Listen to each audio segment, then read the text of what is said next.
Good evening. Thank you for attending our session on the 2008 presidential election as history. Our meeting is held tonight in this magnificent Roman Revival-style building. This building was constructed some 90 years ago at the zenith of the Christian Science movement in America. The architect, George Dunham, himself a Christian Scientist, designed some 50 similar church buildings, both across the United States and Canada. George Dunham, the architect of this building, and Ann Dunham, President Obama's mother, were cousins. So the spirit is in this meeting hall for our 2008 session on the presidential election.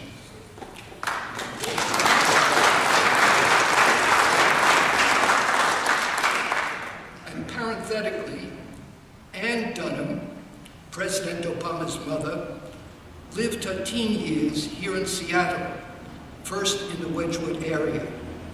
She graduated from Eckstein Junior High School, and when Ann Dunham was 13, her family moved to Mercer Island, here in Greater Seattle, specifically so Ann could attend the newly opened and highly progressive Mercer Island High School. The Dunhams lived in the Shorewood Apartments, then a vast complex constructed on a site overlooking Lake Washington. Ann Dunham's closest friend describes Ann as a liberal, quote, before we knew what liberals were. Ann Dunham graduated in the Mercer Island High School class of 1960, and according to her senior yearbook profile, Ann was the class historian, and so the spirit is indeed in the air here this evening. The United States was the first nation to have an elected president, and a president with a stated term of office. The nation has held a presidential election every 4 years since the adoption of the Constitution in 1788. Elections have been held during major economic crises and wars, and except for the tragic Civil War, which followed the 1860 election of Lincoln, the electorate has always accepted the peaceful transfer of power. The founding fathers of this nation did their work well. Representative government has endured. We, the people, have prevailed. The electorate expresses itself through presidential elections. This is the best measurement of public opinion. In November 2008, a record number of Americans, including record numbers of new, young, and black voters, cast their ballots for president. This is a vivid testimonial indeed to our nation's democratic heritage. There is no pattern in the kind of person whom the voters have chosen to be their leader. Presidents have been as young as John F. Kennedy and Theodore Roosevelt, and as old as Ronald Reagan. They have been intellectuals like Thomas Jefferson, James Madison, James Garfield, William Howard Taft, and Woodrow Wilson. Or they have been plain thinkers like the imposing Andrew Jackson, or flawed presidents such as Warren Harding and George W. Bush. The Adamses, John and John Quincy, were father and son, as were the Bushes, George H.W. and George W.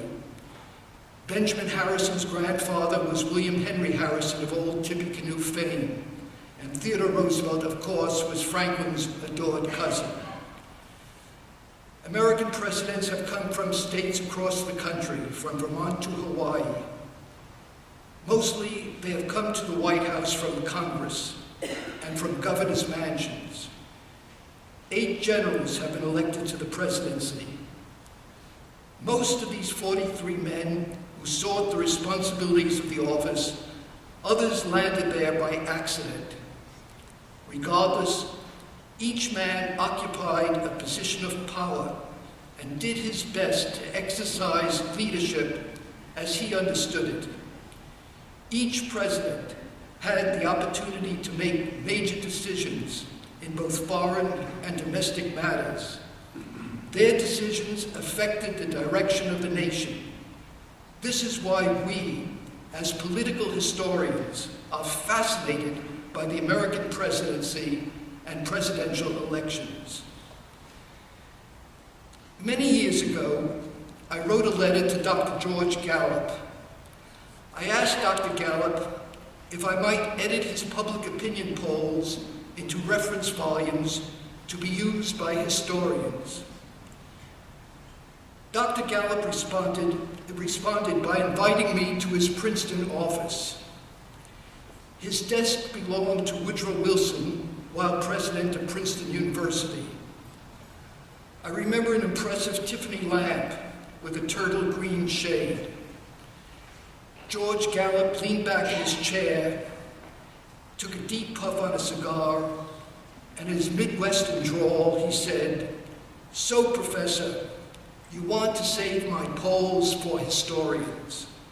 Tell me," he asked, "what did I do wrong in 1948? I responded to the best of my ability, and Dr. Gallup's reply was, "Professor, go ahead, save my polls for the historians." And since that day in 1968, I've compiled and edited some 30 volumes of Gallup public opinion data dating back to Franklin Roosevelt and the New Deal. Since 1935, the Gallup poll has asked more than 100,000 questions of approximately 9 million people. For the past 74 years, Gallup interviewers have polled Americans on virtually every conceivable topic, from political issues to such social problems as health care and AIDS treatment. These records are a superb source for understanding American public opinion since the New Deal. The bulk of the questions, however, deal with government, its policies and problems, and with politics, that is, our leaders and their challenges. Gallup's very first question dealing with war appeared in November 1935. In order to declare war, George Gallup asked, should Congress be required to obtain the approval of the people by means of a national vote? 75% replied in the affirmative.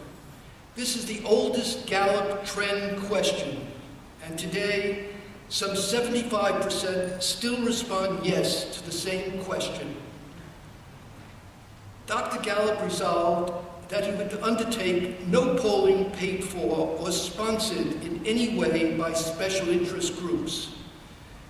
Adhering to this principle, the Gallup organization has refused thousands of requests for surveys from organizations representing every shade of the political spectrum and with every kind of special agenda. Dr. Gallup's legacy of political independence has made the Gallup name a trusted name, synonymous with integrity and the democratic process. I'm confident that many in the audience here this evening have cited and used this unique Gallup record of public opinion. Since the first Gallup poll appeared three-quarters of a century ago, dramatic changes in the attitude and behavior of Americans have occurred. The most profound change is in the growth of tolerance. The number of those who say they would vote for a black, a Jew, or a Catholic for president or a member of Congress has dramatically risen since the 1930s. So too has the expressed willingness to vote for a woman. In 1937, only 37% said they would vote for a woman for president, compared with 88% in 2008.